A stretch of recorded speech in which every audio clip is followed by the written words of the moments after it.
been asked to come in and host with two colleagues and friends and people that, for the first time in a long time, are not appearing on the ballot.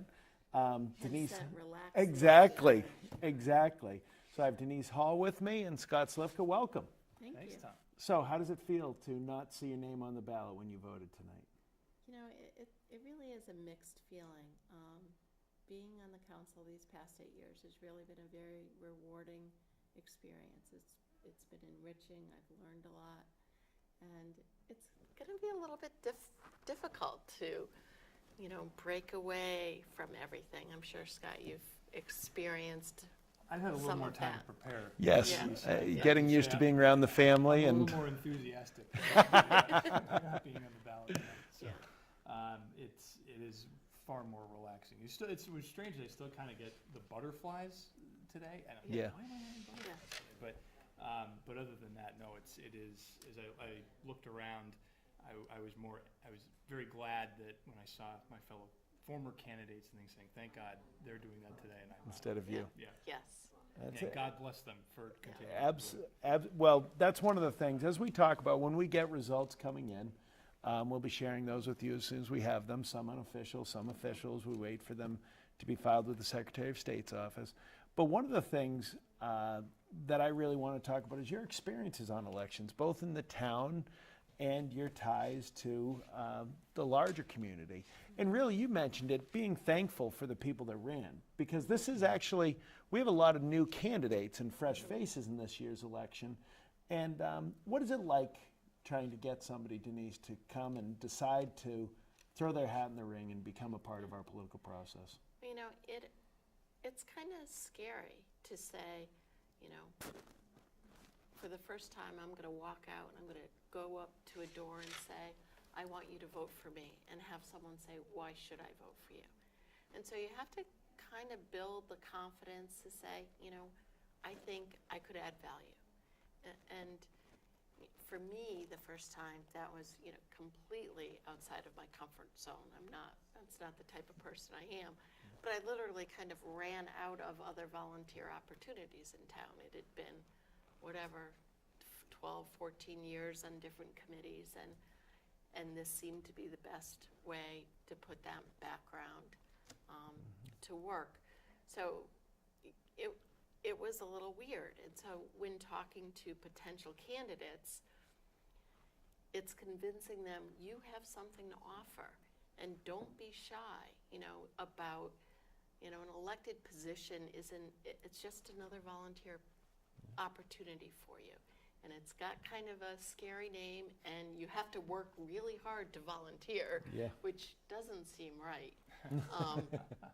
But you know, it's the best thing in the world to have said, I did this. Yeah. And I would encourage anyone out there who thinks about it, that they should do it, because it was the best thing I've ever done. Well, it's interesting. Both of you, when the history of West Hartford is written, both of you will have significant chapters devoted to you, your families, their role. Your dad, longtime legend in West Hartford Public Schools and with the veterans.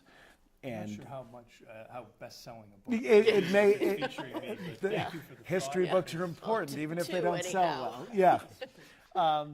But Scott, I was thinking about that with last night.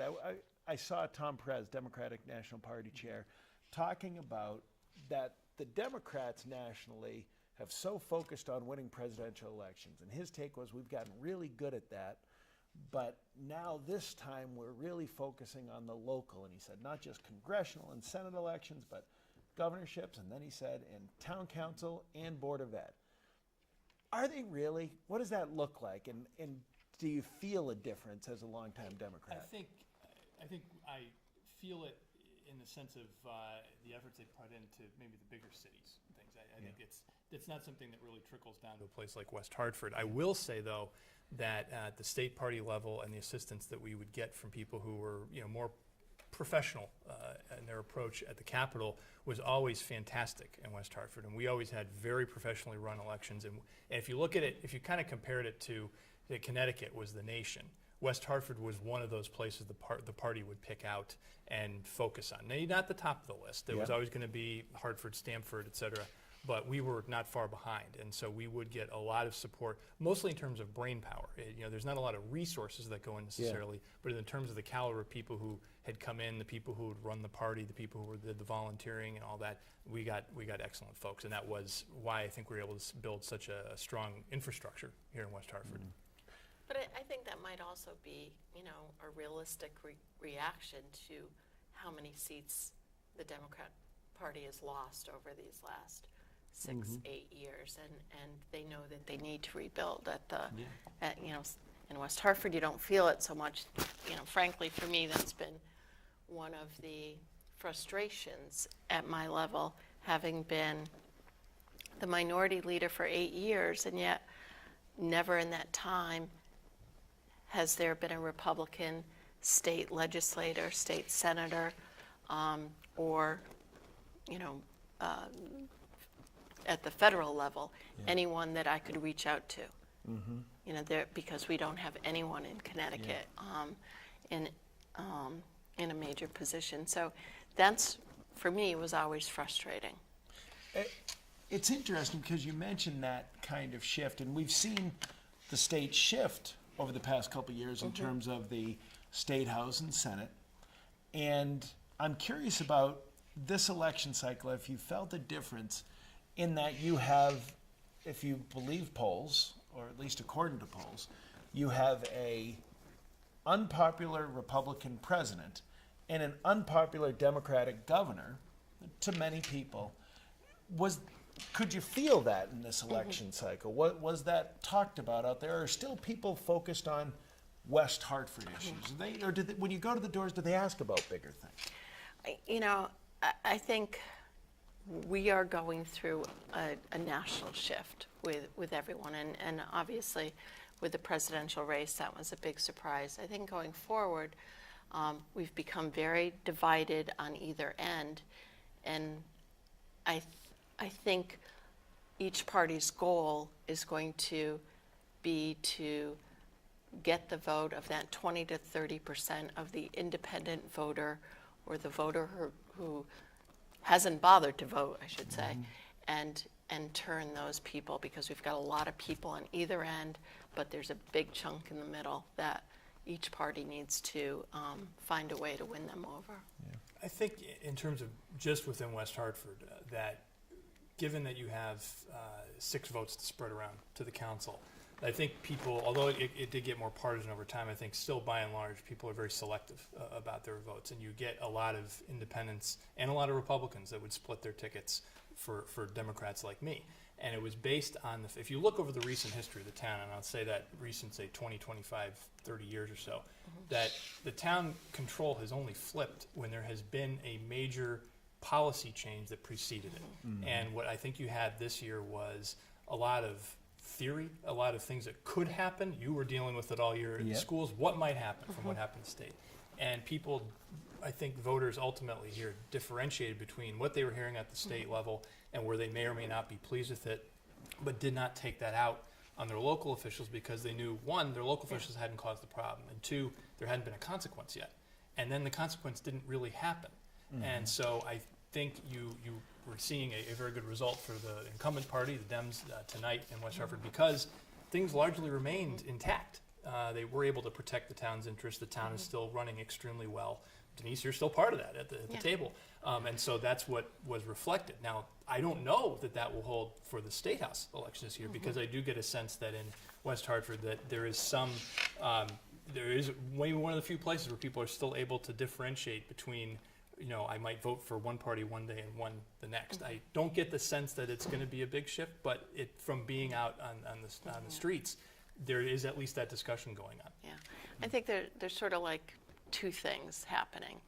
One, if we look at just the numbers, of registered voters in town. So as of November 6th, there were 6,583 registered Republicans, 18,367 registered Democrats, and 13,352 unaffiliated. So those numbers are just really, really hard to get over. it's on the council side, 9 council people, you're voting for any 6. We have a minority representation law that in any elected body of 9, no more than 6 can be from one party. So I'm glad you brought that up, because Yeah. that is something that the That's- uninitiated don't the- necessarily yeah, they don't get. But it does Yeah. give voice to making sure that we You hear have- from right. the perspectives in town Yeah. at the table. And I would say, I would love to see, with a 6-3 split, that one party really has the votes to enact everything. Whereas if you had more of a 5-4, then that calls for the 2 parties to come together and negotiate and compromise. And when you don't have compromise, then I just don't think it's the best way to go about it. And so I would love to see us pick up a seat so that we had call for more compromise. Gotcha. I also think that, I look at, I brought You displays. got maps. Yes. Look at, you're like So, the Tim Russett at the I am. table with it. Yep. So this is what we call a heat map. And this heat map basically shows the results of the revaluation that we went through in 2016. And anywhere where you see red, that means the property values, the assessments went up by more than 20%. So we saw a really large shift from the places in green, and a lot of those were some of the higher priced yep. homes, to a lot of the homes around the you're center focused that in are the so, center. yeah. Yeah. And, that creates a lot of angst, because a lot of those homes around the center are, the homes that were built in the 50s, the 60s. You could have a couple on fixed income that's been there for 50 years, and all of a sudden their taxes are really going higher.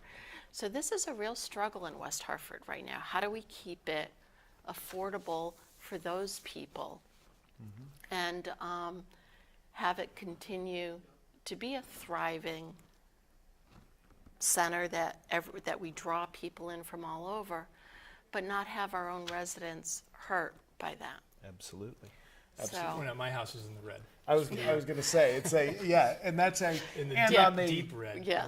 And on the flip Thank you. side, one of the benefits of that is also, we're talking about a vibrant center of town, as we Right. know. And Yeah.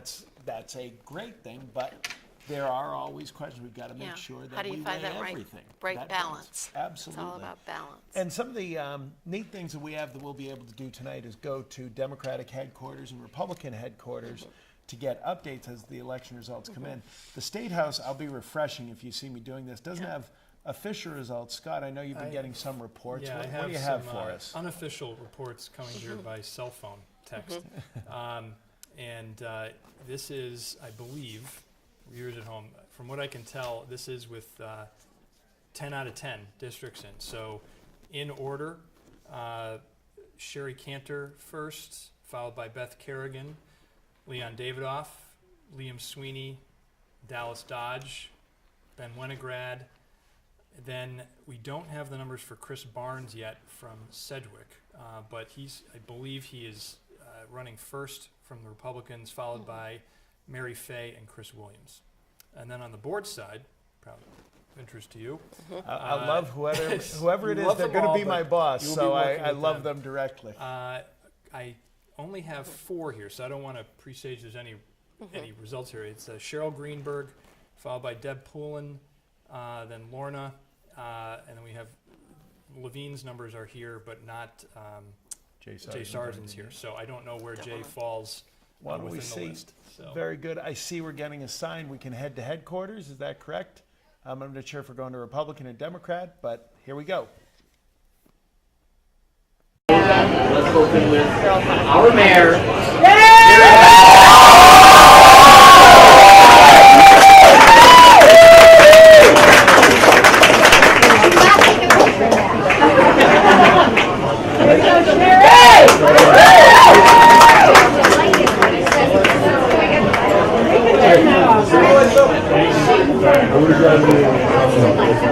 finger puppets. I want to start by thanking John for the invitation. You have to share that. I want to thank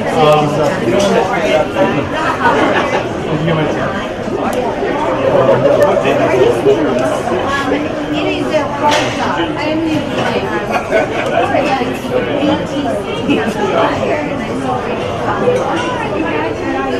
And this has been so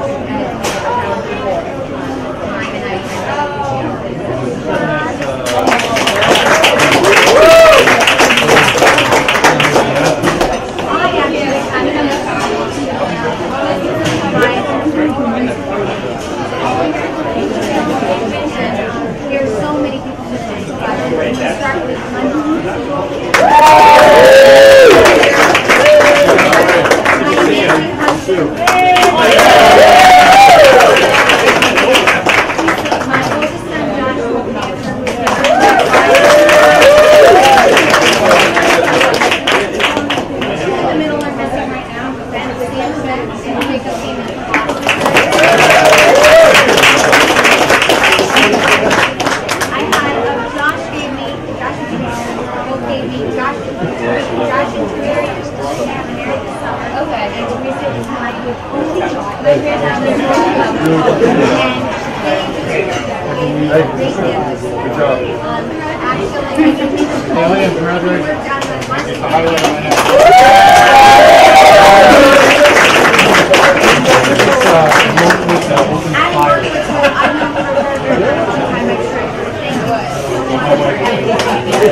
Getting reports in, we're getting some preliminary numbers. We don't have final numbers yet, not official. I'm curious, both of you, Scott, I'll start with you this time.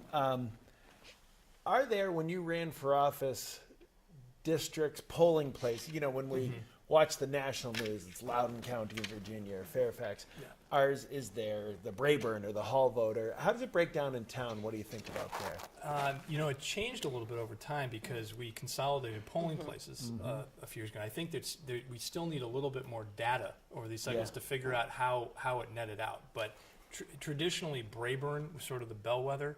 So the Dems always ran most strong in the northern part of town. So KP in particular was a strong district. And we tried to have a really great margin there. And then if we were solid in a Brayburn and solid in a place like Sedgwick or Webb Hill, you knew it was going to be very good. And then over time, we were able to turn those and have very large advantages there.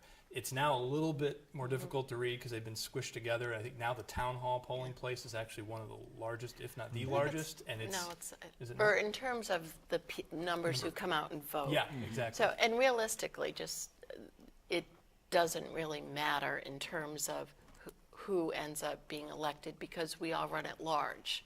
So Yes. it's not like you win this district or that district. It's still the total number. That's correct. Yeah. But historically, Brayburn had the largest turnout. Yeah.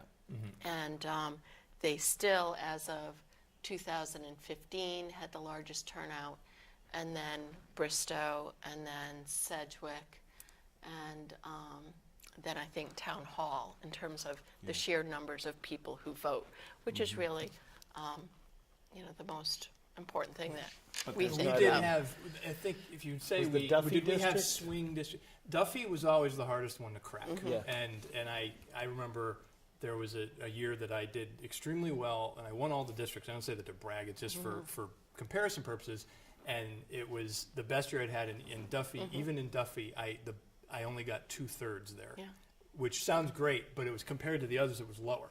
Now And that yet got you better still one moved other there time. and sent your I children, did, I your did. daughter there. But in terms of the ones that you'd call, I wouldn't call them swing districts, but where you would notice some changes, Webb Hill was one, Sedgwick sort of was, and then Brayburn. And actually, that's Brayburn district result was where we actually knew that Denise was going to be a comer because in that year, she vaulted above several other candidates in that district where it kind of had fallen out, basically 1 through 9, them through Republican. Denise actually jumped up and I think almost won that district, or was second or third or something like that. I think I And we beat went- you in a couple. I don't know about that. It was close, but that was okay. Now you have to pay attention. That's significant in that particular spot. Yeah, it's interesting when I look at all of our candidates. So many of them grew up here in West Hartford, and at the end of the day, name recognition and knocking on doors is what gets you elected. It's how hard you work, but also, it's your team that you've built up over your lifetime. Whether it's your family, it's the organizations you've been involved in, the church that you've gone to, synagogue. You're constantly building that team over your life, and Yeah, that's the people you know, and Yeah. how that I both feel old and proud because we want to instill, as we said, to run for office. You're taking a chance, and I feel truly bipartisan. I have a former student from each party running from town council on Yeah. the ballot tonight, so that was special for me to go inside the polling place today. Is there anything that pushes you on where you knock on doors, or do you just try to knock on as many doors as possible? Well, the easier answer is yes. You try to get on as many as possible, and that's very difficult to do. Given, especially as you get later in the fall, things Yeah. like the time of day. You don't knock on doors anymore when it's dark. Most of us have a job, and so you've got this small window to go do it after work or on the weekend, and God forbid you have family activities and things. So it becomes much harder to do than you think. But to really answer the question, I think it's the districts where you have the highest turnout, and then frankly the streets where the houses are closest together. So something like Morley. The Morley neighborhood is extremely popular because they turn out at a very high rate, and the homes are Close. Yeah. all the blocks are close and the homes are close. So Yeah. you can knock out, 10 times or more as many as you would at Morley than if you ever tried to walk Westmont. And my Yeah. mother has never forgiven me for my first campaign where some volunteer Yeah. said, "Oh, here," Yeah. handed her a map and said, "Go here," and she walked Westmont, where I think she got to 4 houses in about 2 hours. Oh, So- I made like the horrible error of doing Westmont right after one of the storms, so half the people didn't have power, and they were, We've all made a mistake yes, like that. they didn't want to hear about, they were trying to figure out how they were going But- to eat that day. It's interesting as you bring up storm, because Yeah. our voter turnout, let's say it's 30% in this, Mm-hmm. off presidential election cycles, we tend to run in those kind of numbers. Which I is, always- I'm sorry, that is so disappointing to me, I because these are the completely agree. things that influence, that impact our residents every single day. I And think that is so exactly true, because there's an excitement to national elections, there's an excitement to national politics. Day to day, you two are having more impact on my life and a lot of the citizens in West Hartford than necessarily somebody elected in national office. And right? even more so than in a lot of other towns in Connecticut. Here we are in New England, everybody likes to do their own thing. In a lot of municipalities in Connecticut, you go to the voting booth for things like building a new school or passing the budget. You have referendums on every major item. In West Hartford, you imbue the council with all of that power. I mean, it takes residents upset with the budget to get out and ask for a referendum through lots of signatures. Yeah. Whereas in many towns, you go in and vote on the budget. Exactly. And I'm not saying one is better than the other, but when you go and vote for the council, that's your one chance to make a decision on what kind of policies do you want. And I enacted in agree with town. Denise, it's disappointing, and believe me, as somebody who is thought I was Yeah. doing a good job and wanted to get as much turnout as possible, it was frustrating. On the other hand, there was sort of a counter theory going that we had very high turnout for a period of time, early part of this century, where it was a little turbulent. We had the party control switched. It was followed very quickly by blueback and all that. And then we kind of had a period of relative peace. And, it's sad to say, but there's a question we would talk about this actually, were people kind of complacent? Were they taking it for granted? Well, it's fine. It's fine. I think it'll be okay. Yeah, if I can get out to vote, I will, but I'm not going to feel forced to do it like I would when there was a real major issue Yeah. that was on the ballot. We haven't had that in No. about a decade. And I think really, if you look back to maybe 1985, there's really been only 4 years that we had a Republican mayor in that time frame. It is, I mean, It's been a fantastic era.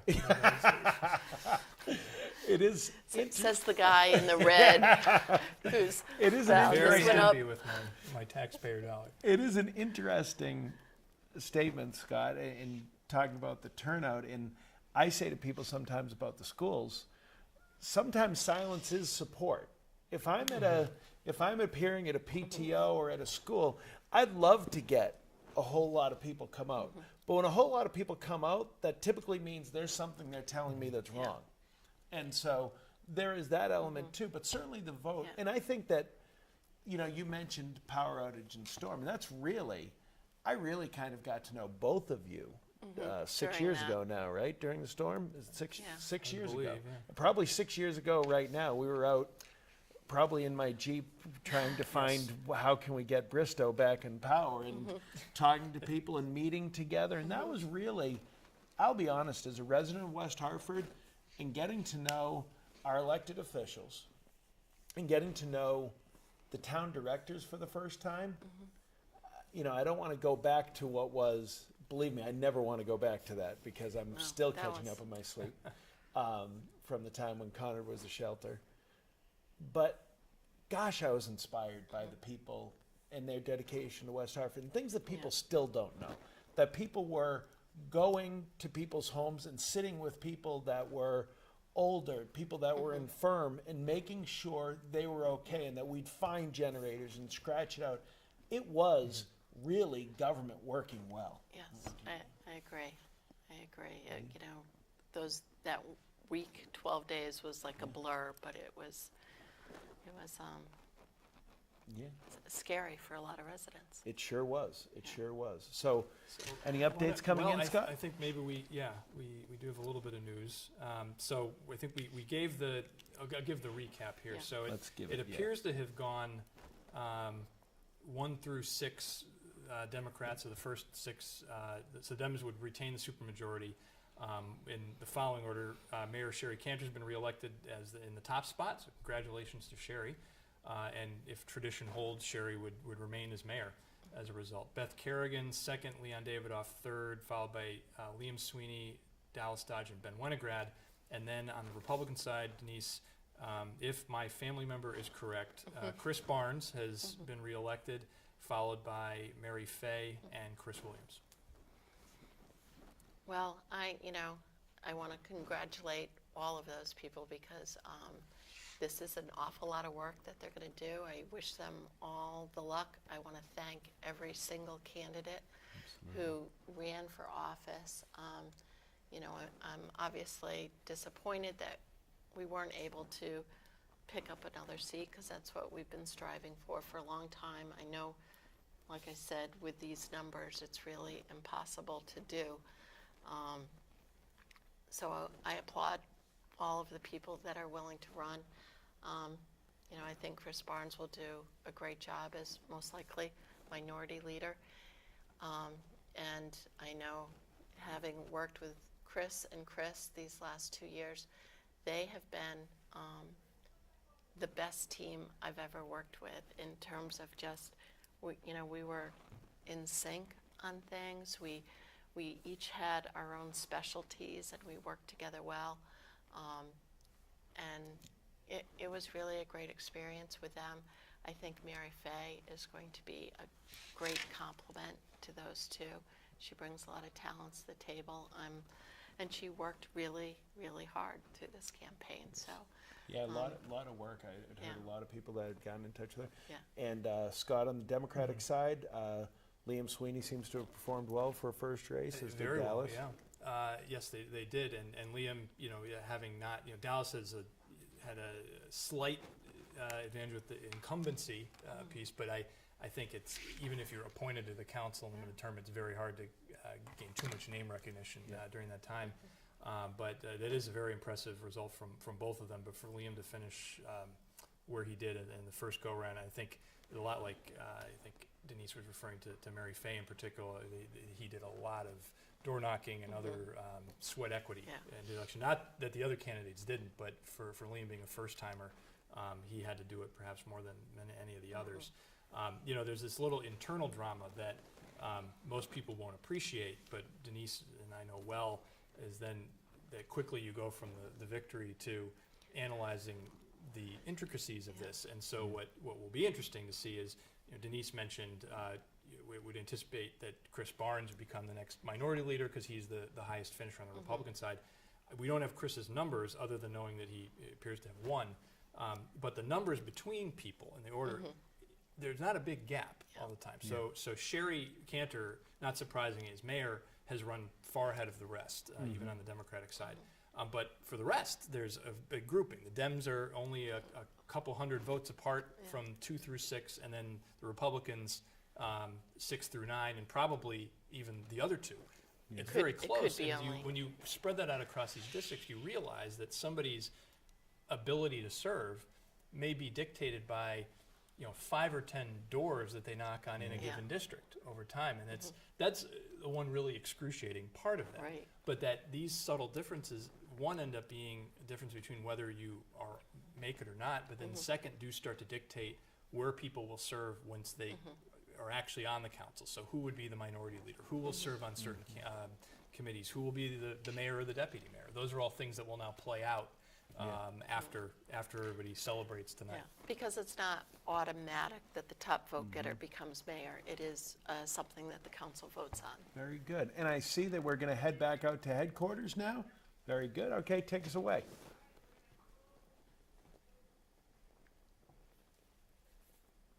I want to thank, there's a couple of people I want to thank.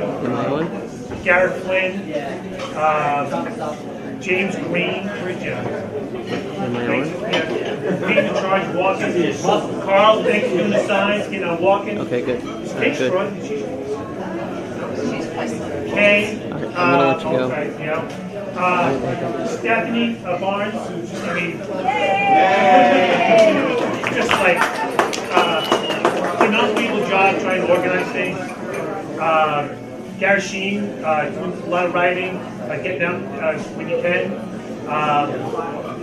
Isn't anybody? Diana, I mean, somebody said to me today, they go, she's amazing how she's like, just keeps on going. I like the energizer bunny.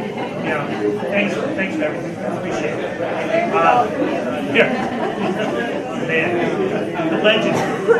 Our legends. But I also, I mean, we can't have like a campaign or without having great candidates. And you guys did a great job. You know, we got together and you just did awesome. I wish the results are better, but the numbers are in our favor.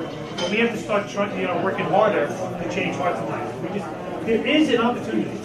I really believe it. There is an opportunity. And we just have to work harder at it. I just wanted you guys to say a few things. And cheers to you guys. Thank you.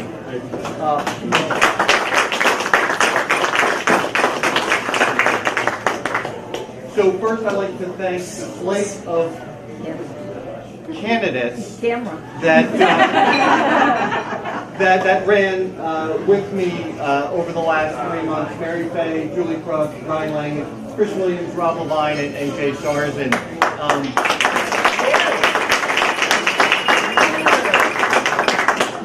Every year I feel like we're right on the issues, and we are. When it comes down to taxing and spending policy here in West Hartford, and every cycle I think this is going to be the year that we close the gap and that we get over the hump and get that fourth candidate or maybe a fifth and take control of the council. And unfortunately this year we didn't do it, but we ran our most aggressive campaign. We campaigned hard, knocking on doors and writing and getting on social media and through our RTC this year. Did an excellent job getting our message out, and I couldn't be prouder of this team of people that I had a chance to run with this year. I hope they come back. The ones that weren't successful come back in 2019 and join us again to run. I think they did a great job. And I too would like to thank the RTC, my wife Stephanie, my girls that are here, Mary Charlotte and Clara, all the volunteers that helped us week in and week out, going door to door, helped us behind the scenes, in front of the scenes, and made this a great experience for all of us. So thank you all for coming out. Thank you to the candidates for running, and hopefully better times in 2019. Thank you.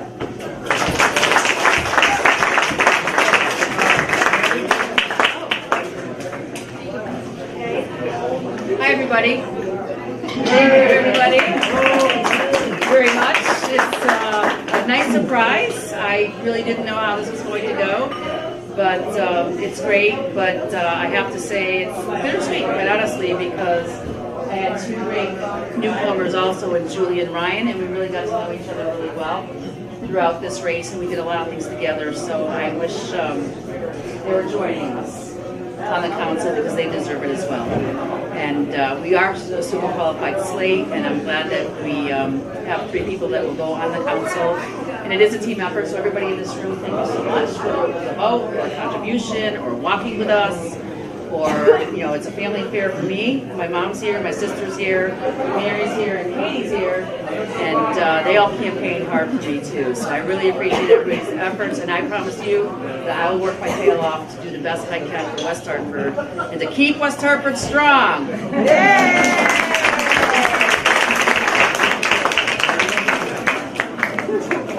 Okay, this is awkward because the camera and people here. So this is what I would say. First of all, thank you to all the volunteers, Stephanie, Garrett, and Mr. Chairman, Dennis Swan. You did a great job. My mom, my dad, Jack Monahan, my wife, of course, because I always say that regardless of what happens today, I would still be the luckiest man to leave this room because I got to marry you.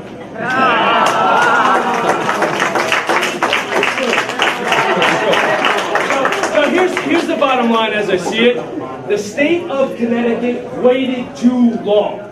They waited too long for change, and that's why we had bankruptcy at the state this year. That's why we had incompetence at the state this year. That's why we now have the elderly and the disabled on the streets, because they are favoring the unions instead of those who are in need. They waited too long. And you know what happened tonight? West Hartford waited too long. They waited too long tonight, and they missed an opportunity to change things, to make things better. And instead, what we're going to be is behind the 8 ball. And as someone who loves this town, that makes me sad. Because you know what's going to happen? We all know. We all know what's going to happen. Because we saw a sneak preview at the state level. That's what's going to happen here, because they chose not to elect this Republican majority who knows the value of a dollar to the family. And so I hope that my colleagues this year, with Mr. Barnes, Mrs. Fay, we're going to make it abundantly clear to the people of West Hartford that we are on an unsustainable track, and that in 2019 we make a better choice. Because you know what? Time is running out for the people of West Hartford. Thank you.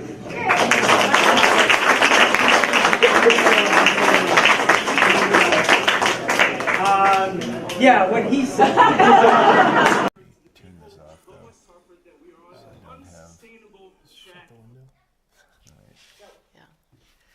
Okay, so let me. Scott, we've I got will some take breaking the news. apology, reason we haven't been talking about the Board of Ed is because we did not have the final results in. And now if I go through my text, appears that we do have, this is I guess we call it a bit of a surprise, it's certainly a change. So the 3 Democrats were elected, Cheryl Greenberg, Deb Pullen, and then Lorna, and then Rob Levine is the victor for the Republicans. So that means Jay Sargent, who served for many years now, apparently will not be returned to the board.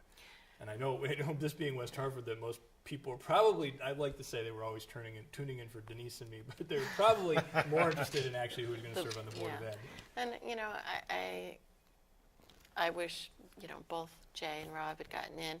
I think, again, this talks about how important it is to be out there knocking on doors. I know Rob ran in the legislative race last year against Andy Fleischman, and so he's coming off of, just last year knocking on a whole lot of doors.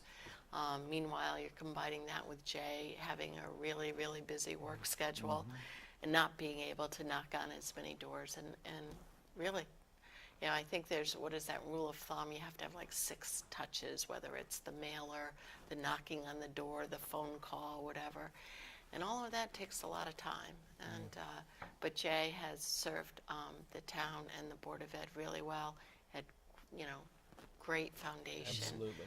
And It is interesting. I'm in a unique position as superintendent in that I'm kind of the employee that works for both parties, and I always say that, it's a simple, I try to tell teachers, we talk about job security. I'm the one that one different vote goes another way and I'm out. And so I end up having a close relationship over time just because we have to work with them. And Jay has always been somebody that I could call, he could call me, we can talk to. And I know during when we were talking about the mascot debate at the schools, Jay reached out to you. You had good conversation. As Jay did was, Z. yeah, absolutely. Mark Zdanowitz also. And really, the fact is, we get caught up in those issues that we disagree with. But in town, what is it, 90% we agree with each other on typically? That everybody's... Yeah, and this is a hard part of it, where you were asking at the beginning, for those that were actually tuned in then, about to Denise about the act of recruiting people to do this. And I like to say I felt I was a pretty honest elected official. The only time I will admit to lying was actually in recruiting the candidate, because it was... You really did have to gloss it over a little bit, because it is such a massive commitment, and that it is, even if you have done it, it ends up being far more than you anticipate. and it's almost no way to explain it to somebody unless they live it. And this is perhaps the hardest part of it, is that whether you would agree with Jay or not as an elected official, here's somebody who put in all volunteer time for all of these years, and it's got to be crushing to lose, and especially crushing if you have served. I think if you're running for the first time, it's a letdown, but you took a shot and maybe you get to do it again. It's much harder when you put that time into the community and you're not returned. And these are not professional politicians. Exactly. So you have to feel terrible for somebody in this situation, and you hope that there won't be the next person who you're trying to recruit who says, yeah, I'd love to, but that guy lost and it was devastating. And I'd prefer not to go through that. And that's what makes it especially difficult when the numbers are so lopsided in town, is you feel like you're actually running against your own team members to get one of those spots. And so it is tough. And They're not immune from that when you're in the majority either, though. I will say maybe you a put little more. forward I mean, as the numbers are, yes, maybe a bit of a more of a challenge every time on the Republican side as the numbers stand today. But that it doesn't mean that on the Democratic side that doesn't exist either. Yeah.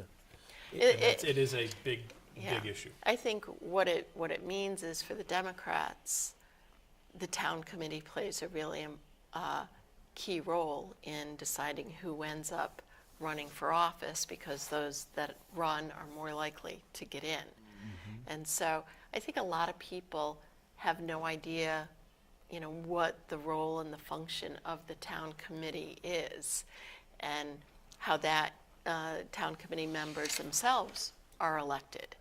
That may be true to a point, but actually the recruitment has been a problem now for a while, and it's something I noticed just from my first campaign, where frankly, when I ran the first time, we were in a super minority. So the Republicans were running everything. Rob Bouvier was the mayor with the supermajority, and I was only able to get nominated because no one else wanted to run. I was on the C list of people. I had A-list people who said, not this time, you guys are going to lose. B-list, same thing. So finally they had to recruit somebody, and they got me and a couple other people, and we happened to get fortunate that year, and we won. Now we were in. When you started to win, now the recruitment got a little bit easier. But over time, what I have noticed, and I think there's a problem all over New England, frankly, is these towns like ours, and it's even worse in the smaller towns, where they depend on volunteers, and volunteers who really know what they're doing to sustain the government. Employers are not giving you the time away that they used to. Life is just more perhaps challenging in general, and then the act of serving is you're much more in the public eye. It's not quite as much of a kind of a civics club like it may have been a generation ago as it is today. You're some nice person who throws your hat into the ring, and now you're on Facebook and you're subject of rampant debate.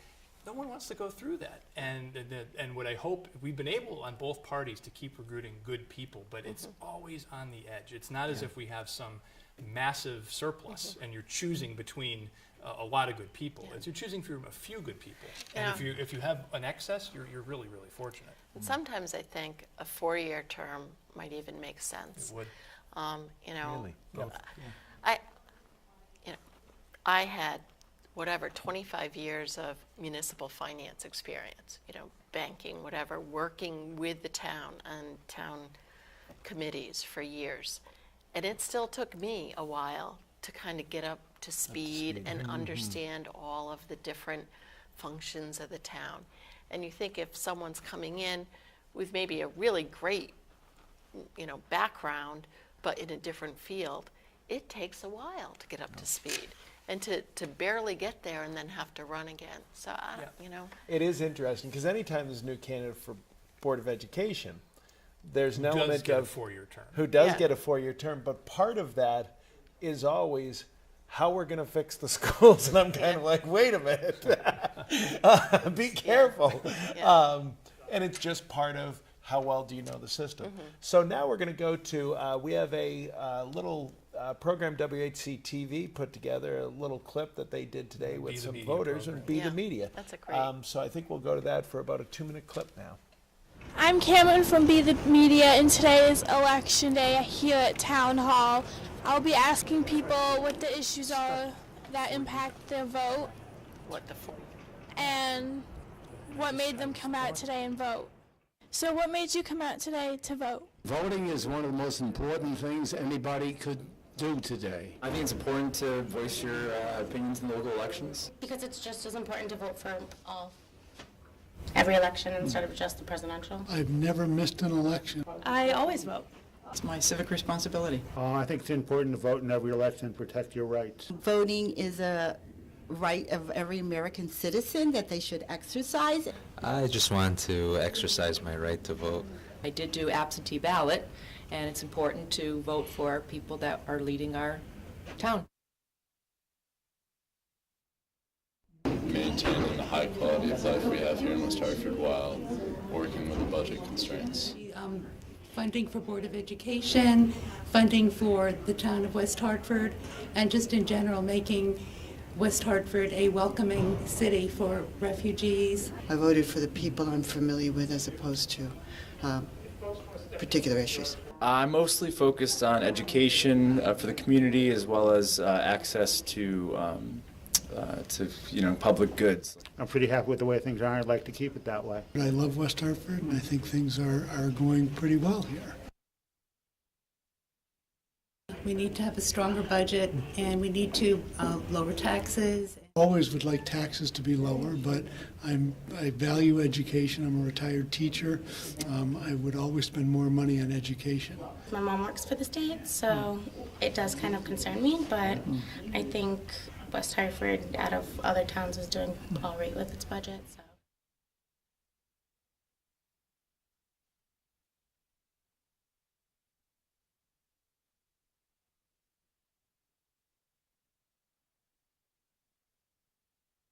Now to Democratic headquarters to Sherry Cantor.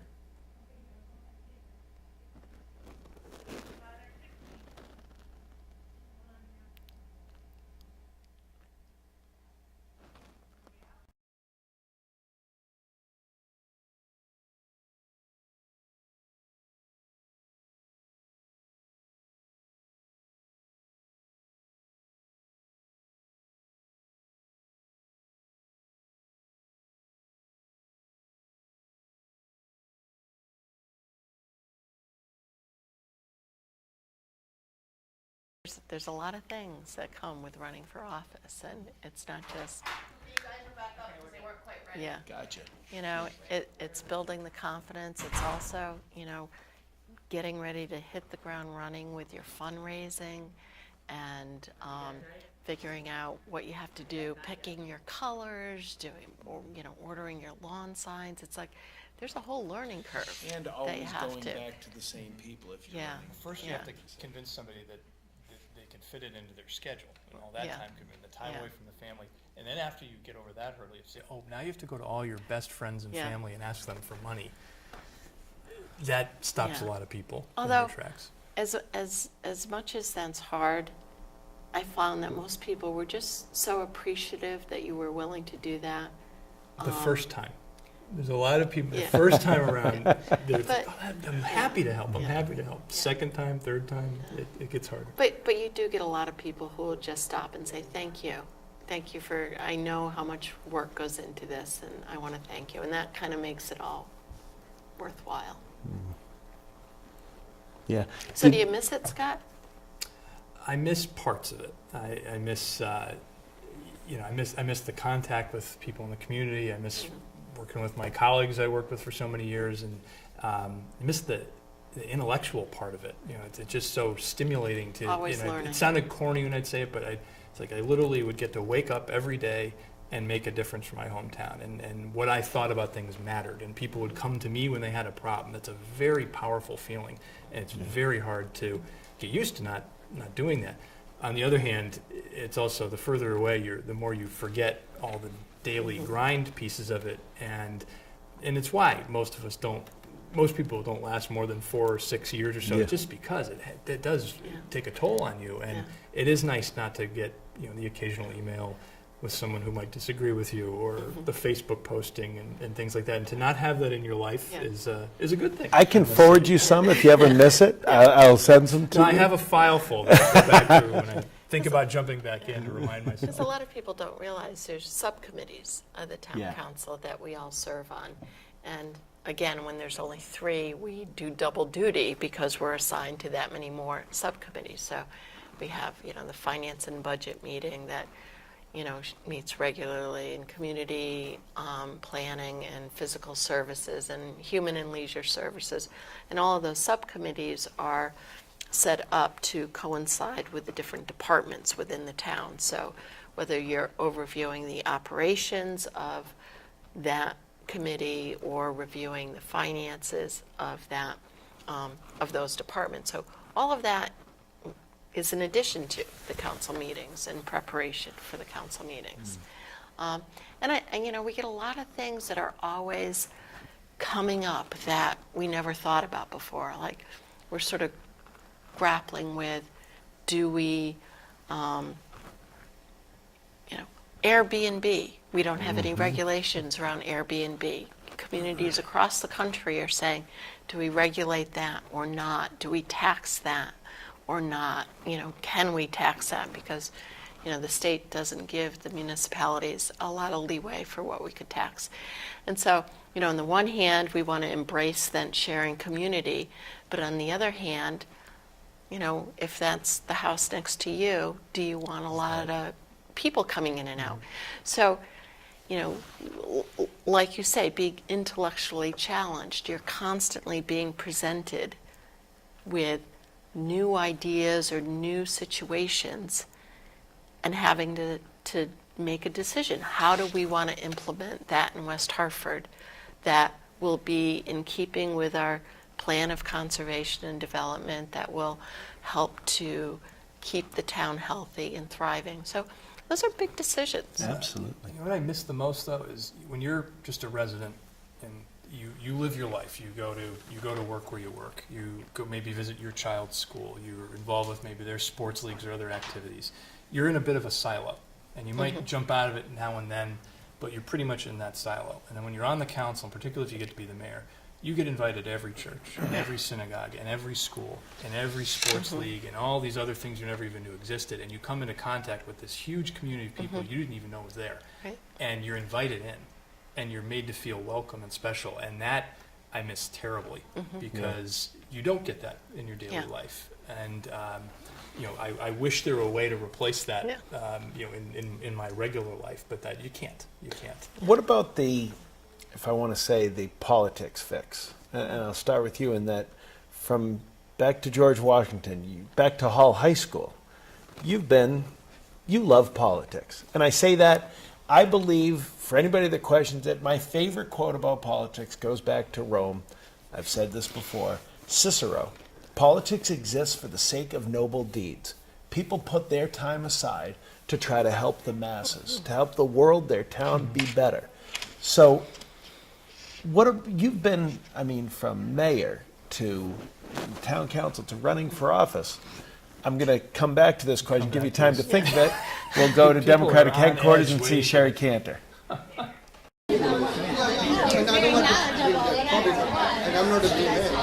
Sherry? I'm sorry to interrupt. That's okay. Oh, thank you so much. You guys ready? You'll be like, President! He's so goofy. On WHCTV, and we didn't hear you, so do you want to just address West Hartford or something? I just want to say thank you to the voters of West Hartford for coming out and supporting me. I've worked really hard on your behalf. I so appreciate your faith that you've placed in me. I take it seriously, and I will do the best I can. Thank you for supporting the whole Democratic team. We've worked hard to keep West Hartford one of the best communities in the state and the country, and we will continue to do the same. Thank you so much. Thank you. Sorry about that. No, that's okay. Okay, your makeup on.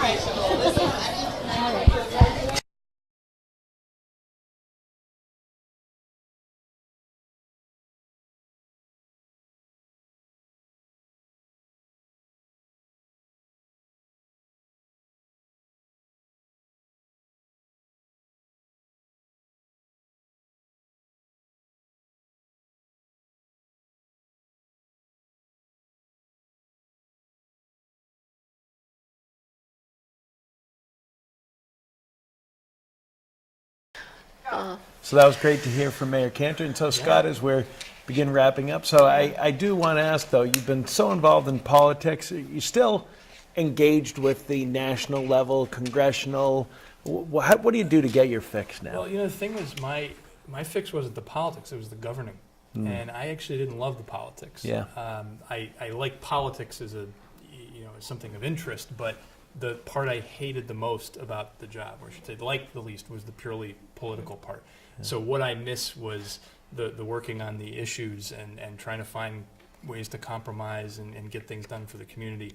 What I didn't miss was all the other stuff that goes along with that. I certainly didn't miss the campaigning piece of it. Yeah. So not to say I didn't like aspects of it, and believe me, every election night was an extremely exciting time, and I do miss that. I think I'd relate it to sports, and I think you and I have talked about this in the past, that it's one of those few endeavors where at the end of the day there's a scoreboard and there's a winner and a loser, and you can say I either won or I didn't, and it's an amazing feeling when you win a game, and it's an amazing feeling when you win an election. But I think there are people who are on the political side of this that they don't want to do the governing. They really just love the politics of it, and I deeply respect that. I fell on the other column of the politics was a necessary evil, but really what I wanted to do was the governing. Very good. And Denise, how about you? What are you looking for next? How are you going to stay engaged? Because I know you're not going to give everything up, certainly. I know you. I'm a lot like Scott in this regard. I enjoyed the work of the council. I enjoyed, delving into the pension issues or, working on those. My husband, on the other hand, really loved the politics of it. So, he loved all the planning and the campaigning and all that kind of thing. So I think he's going to miss that more than I am.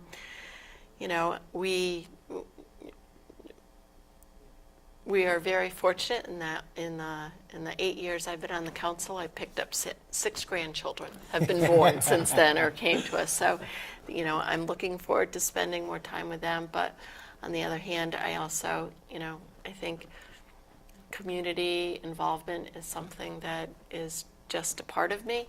And so I have agreed to go on the board of the MDC. We've got a lot of things going on with MDC. In terms of the Clean Water Project, we've had a lot of community involvement in trying to see the impact of the Niagara water bottling deal on our communities, and how are we going to deal with the ad valorem tax that means West Hartford is disproportionately hurt compared to the other member towns. So when we had an opening on that board, because our member Chris Cyrek took a job in the Trump administration, so we needed somebody. So I said, okay. So you'll still be engaged. I will still be engaged. Before I let you each wrap up your thoughts, I do want to say, as a resident of town, I want to thank all those people that ran for office, and I want to thank those people that have served that aren't serving anymore. In addition to you two, Mark Overmeyer Velasquez, Tammy Exum, Jay Sarzan won't be coming back, Judy Casperson, and you two. Am I missing anyone else? No, I think I got it. Good job. I think I got it. Really, the time all of they have put in to our community to make it a better place, and to do it with decency. There are always going to be disagreements, but disagreement's good. That's what makes us better. And to do it with decency, and especially for you two, you've made our town better. Your work here is greatly appreciated by all of us that know you, and I appreciate how you've worked together and gotten along and really been a model for our whole country into how we should engage in politics. So I'll turn it to you for last thoughts as we close the book on this year's election. I'll just say, congratulations to Mayor Cantor. I've really enjoyed working with her. She stepped into your shoes at a time when there was an awful lot going on, and I know she's put in a lot of time. And so congratulations to Mayor Cantor and the whole team. And I'm really happy to see that Mary, Chris, and Chris are going to be a team there. sorry we were not able to get 2 spots on the Board of Ed, because I think, you know, that would have been a good addition to the team. But you know, as I've said, our numbers are tough to get over. Hopefully, we will go the way a lot of the rest of the state has gone, as we've picked up more numbers at the state legislature. So maybe West Hartford will get there too. We'll see. We'll keep working. Scott? Well, I want to thank you, Tom, for your kind words, and it's great to be back, at least for one night with Denise. Feels like old times. I would share my congratulations to Mayor Cantor as well. She, I think she's starting to forgive me for stepping down when I did, but she is a great, well-earned victory. She should be very, very proud of that tonight. Also, particular congratulations to Leon Davidoff winning re-election, who's served for so many years. And actually, we did a little research recently and found if you add his service on the Town Plan and Zoning Commission and some other things to his council service, that he may be the longest serving official in the aggregate in town. So that's great work. And then a point of personal privilege, the only time I'll say this one tonight is my brother. Congratulations to him. He's the chair of the Democratic Party in town this year. This is the first time he's running an election cycle, and I'm very proud for him. I'm sorry, Denise, but I'm very proud for him that he did get a supermajority result for both.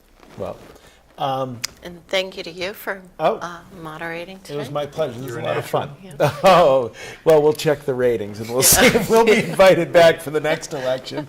But I want to. MSNBC cut to us. I don't know about Fox. Well, Virginia was called so early they had time to fill. So I just want to thank everybody. Thanks to WHC TV, and if you watched, I hope you enjoyed it tonight. And a little bit of local politics talk and talking about 2 great servants in this community. So thanks for coming out. Enjoy your evening. Thanks.